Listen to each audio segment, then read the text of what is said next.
Hello again, this is Jennifer Weymark, archivist for the Oshawa Community Museum. Thank you for joining me once again for this monthly podcast. Did you know that Oshawa has been the site of several archaeological excavations, two of which unearthed evidence about some of our earliest settlers?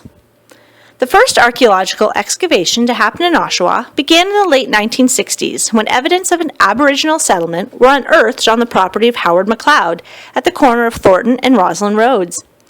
The excavation of the MacLeod site was led by the University of Toronto, and volunteers from the Oshawa Historical Society assisted with the actual digging.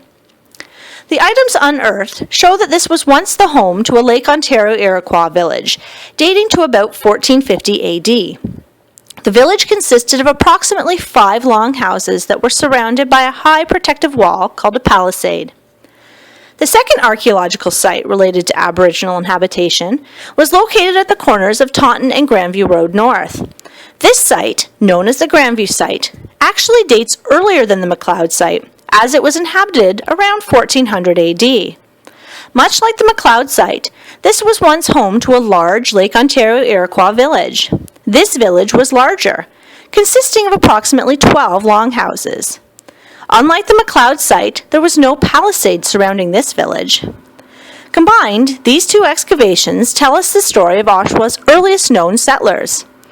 Items unearthed show us that the people who lived here in 1400 were agriculturalists, who grew maize, beans, sunflowers, and tobacco.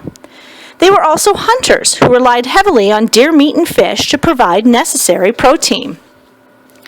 Combined, the two excavations unearthed over 29,000 artifacts. The items excavated range from a variety of sizes of projectile points, pipes and pipe bowls, and pottery shards. Several of the pottery shards are what show the relationship between the Grandview and MacLeod sites. Pottery found at both sites have a very unique slip or glaze on them. These are the only two sites with these unique type of glaze, and this shows that the people who were settled at the Grandview site moved to and settled at the MacLeod site. Archaeology has helped us to tell the story of some of Oshawa's very earliest settlers.